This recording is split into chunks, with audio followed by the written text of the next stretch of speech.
You swear or affirm that any statements or testimony that you shall give in the matter currently before this court shall be the truth, the whole truth. Yes. Please state your true, correct, and legal name. Caroline Frederick. Are you at this time taking or under the influence of any medicine, drugs, or alcohol? No. How old are you? 34. How far have you gone in school? High school. Is English your native language? Yes. Do you understand that you have been charged with the following offense, 1 count of aggravated assault? Yes. Do you understand that you had the right to plead guilty or not guilty to that charge? Yes. Do you understand that if you plead not guilty or remain silent and refuse to enter any plea at all, then the state is required to prove the charges against you at a jury trial? Yes. Have you had the opportunity to review the waiver of rights form with your attorney? Yes. Have you had enough time to speak with your lawyer about all of the charges this charge, one charge in this matter, in the indictment, including the facts and circumstances related to the charge? Yes. Would you like any more time to discuss this case with your lawyer? No. Are you satisfied with your lawyer's services? Yes. Counsel, do you waive formal reading of the indictment? Yes. Do you waive any and all the effects in the indictment? Yes. Ms. Frederick, do you remember being arrested for these charges? Yes. Has your attorney advised you of the minimum and maximum sentence for this charge that you're pleading guilty today, the minimum being 1 year and the maximum being 20 years? Yes. You understand that today you're entering a negotiated plea of guilty, which means that the state will recommend the following sentence to the court: 10 years, a stay away from the incident location, no violent contact with Wilfredo Munez, an anger management course within 6 months, 150 hours of community service. Yes. Can you say that one more time? I was having to deal with something on the screen. No problem, Judge. It's 10 years probation. 10P, okay. A stay away from the incident location, which is 5405 West Hill Road. No contact with the victim, Wilfredo. I'm sorry. Someone's microphone is giving feedback. Yeah, but no one's messing with their microphone. I heard that too. So hopefully it stops. We may be in one of those sticky situations. All right, keep going. So it was no contact with the victim. Anger management course within 6 months. Okay. And 150 hours of community service. Got it. Thank you. You understand that? Yes. You understand that the court is not required to accept the state's recommended sentence? Yes. You understand that the court has the right to sentence you to the maximum possible sentence on this charge, which is 20 years? Yes. Do you understand that if the court decides to order a sentence that differs from the negotiated plea you are expecting today, that you have the right to withdraw your plea of guilty? Yes. Are you on probation or parole anywhere? No. Do you understand that if placed on probation, you cannot violate any criminal laws of any governmental unit? Yes. You understand that if when you're on probation, you must follow all the special conditions of your probation? Yes. You understand that if you fail to follow all the special conditions of your probation, then you will be subject to revocation of that probation for the balance of your sentence? Yes. You understand that you're not allowed to possess or use a firearm while on probation? Yes. Are you a United States citizen? Yes. You understand that by pleading guilty to this felony, you may not receive, possess, or transport a firearm? Yes. Are you asking to be treated as first offender of the provisions of the First Offender Act? Yes. Have you ever pleaded guilty to a felony in the state of Georgia? No. Have you ever pled guilty to a felony in any other jurisdiction? No. Has your lawyer explained the First Offender Act to you? Yes. You understand that if you violate the terms of your first offender sentence or commit a new offense while on first offender probation, your first offender status can be revoked. This means that you can be adjudicated guilty and you can be resentenced up to the maximum sentence for this charge. Yes. You understand that by entering a guilty plea today, you're waiving any and all defenses, including any mental health defenses. Yes. You understand that by pleading guilty, you're giving up the following rights: the right to a trial by jury, the right to remain silent, the right to confront witnesses against you, the right to the assistance of counsel, the right to the presumption of innocence, and the right to appeal if convicted of these charges at trial. Yes.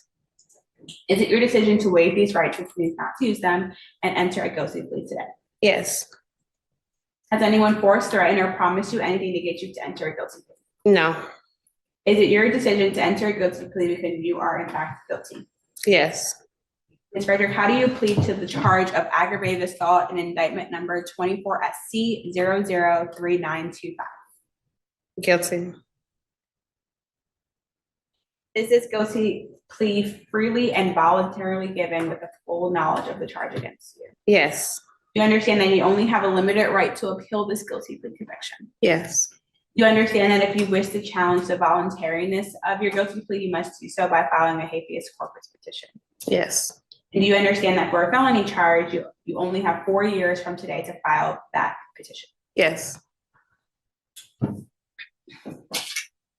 Judge, if this case was to proceed at trial, the state would prove that on June 21st of 2022, officers were dispatched to 5405 West Hill Road in reference to an assault call. Upon their arrival, they observed Ms. Frederick crouching in the woods. They made entrance into the residence where they were met with a female witness by the name of Ms. Bailey, who stated that the victim was lying in the kitchen, whom they found bleeding from a wound slightly underneath his left chest. There was another witness there that was applying pressure to Mr. Muniz's wound.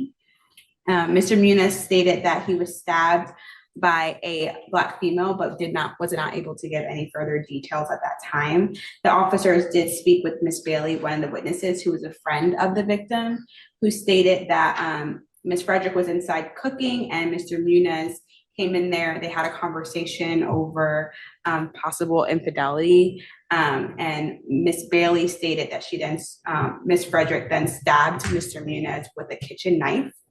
And then she did flee the scene right after. There was an additional witness, Mr. McCurry, who was also in the residence, who stated he did not see the defendant stab the victim, but he did see her put the knife in her purse before fleeing the scene.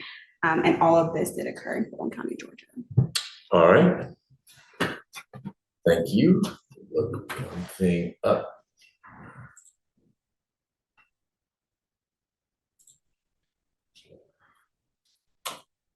All right. Ms. Jackson, do you have any criminal history information on Ms. Frederick? She has 4 cycles. The last arrest was August the 4th, 2018 out of Clayton County for battery, family violence, and cruelty to children in the 3rd degree. Those charges were non-pros on December the 5th, 2018. She does have 1 misdemeanor conviction. It's in 2011 out of Henry County for possession of marijuana less than an ounce. Nothing in addition, Your Honor. Thank you. Ms. Rios. Yes, Your Honor. Ms. Frederick is 34 years old. She works at Pure Beauty Bar as a hairdresser. She's been doing that over 10 years. She has 1 child, a 1-year-old daughter. She did graduate from high school and she's from the Atlanta area. There's a little background about what happened. She was at a family cookout with her boyfriend. He came aggressively to her, accusing her of cheating. She said he has a gun, always carries a gun, and started to pull out the gun because he was very angry. And she was cooking, had the knife in her hand, and reacted because she was scared at the moment. So this could have been more of a self-defense situation, but she understands that anything could happen at trial, so she went to take a plea today. I'm asking for, the negotiated plea is 10 years, but I am asking for the behavioral incident date, so it would be a little less, maybe 3 years after, if she's doing everything good, to be removed from probation, and for her to take it under first offender. Okay. I forgot to ask Ms. Dilligard, has your office had any success contacting Mr. Munoz? We had partial success, but nothing substantive. We've been able to get a good phone number and reach out multiple times, but we haven't been able to connect. Okay, got it. Ms. Frederick, anything you want to add? I just want to say, I understand why he doesn't want to present himself to speak on his behalf of what happened. And in my position, it was just a self-defense situation. If not for the loud crowd of his family members there, I wouldn't have probably left the scene at all, but it was more Meaning going on. your concern was he was gonna shoot you? Yes, him and also the people who spoke in the report and others that was there. Okay, those folks, the witness names that I heard were his friends or family members? Yes, one of them was a female who was also aggressive with me. Okay, did you have friends or family members there? No, it was just me there. That address, the West Hill Road, whose place is that? The guy that got hurt. Mr. Munoz's? Yes. Okay, that was his house? Yes. Okay, and you were over there? We were having a barbecue, but Okay. it was mostly his friends and family there. Okay. And you referred to him, that guy, his house. You were described as having been in a relationship with him at some point. Were the two of you in a relationship? Yes. Okay. At the time, this was a few years ago. At the time we were. You were still. It ended, I guess, that night. Okay. Did you get arrested at the scene? Yes. And the only reason why I didn't speak or have anything to say, because he was already hurt. I felt like he was already dealing with consequences, and so was I. Any sense of how severe his injuries were? I believe I'm not sure, but You haven't had any contact with him since then? we have shortly after. I know he went to the hospital. I'm not sure what all happened at the hospital. I know he was back to work immediately after. Okay, so the contact you had with him immediately after, it wasn't, I was in the ICU for 6 months. No. What kind I of? think I was 2 days. By the time I was released on bail, he was also back home. Okay, and doing whatever his job is, Yes, which is what, or was it? driving trucks. Okay, all right. And you have a 1-year-old boy or girl? A girl, What's her name? Kalia. Okay. Do you live anywhere? I don't know where West Hill Road is in No, Atlanta. I'm not around. Okay. Any questions about anything? No, Sorry, did you say West, it's West Teal? Did you say Teal? What I was trying to say was West Hill Road. Is that not what it is? It's West Teal. How do you spell it? Teal. Like the color? Yes. West Teal Road. Okay. That road, do you live anywhere near that road? at the time I currently was there. No, right, but now you No. don't live anywhere, just in case Mr. Munoz still lives at West Teal Road. No, I'm not around this area. Okay, all right, good. No. Then, Ms. Frederick, I find there's a factual basis for your plea, that your plea is knowing and voluntary. I'm sentencing you pursuant to the Probation Options Management Act. All that means is that while you're on probation, if there is a little bump in the road, you and probation will figure out how to address that. But if it is something more significant, you get arrested for anything, or there's any evidence that the state gathers that you were having contact with Mr. Munoz, that comes back to me and we'll work through what to do about that. You are asking for first offender. You qualify for it. I need to make sure you understand the risk of first offender. The benefit is, if I sentence you as a first offender, when you leave here today, you don't have a conviction. So if your employer says, hey, it's time to re-up, you got to fill out these forms, and there's something on there that says, are you a convicted felon? The answer is you are not. And as long as you do well on probation, you remain not a convicted felon. The risk of first offender is that anytime during your sentence, if there is a big mess up, you get into a disagreement with whoever the new significant person is in your life and you get arrested for something, that could be a reason for me to revoke your first offender status. So you'd have your new charges, but I could, after a hearing, you'd have a lawyer there say, you know, you misled us. This was a self-defense. It's not you. It's not the real you. Here you are stabbing someone else. And I could, because aggravated assault is 1 to 20, I could say, you know what, I'm going to resentence you as a convicted felon and sentence you to 5 years on this old Munoz thing because of the new thing. Okay. So I just need to make sure you understand the risk of first offender along with the benefit. Do you feel like you do? Yes. Understanding the good and the risky, do you want to be sentenced as a first offender? Yes. Do you have a firearms license? No. Ms. Rios, can someone in my office sign the indictment on your behalf? Yes, sir.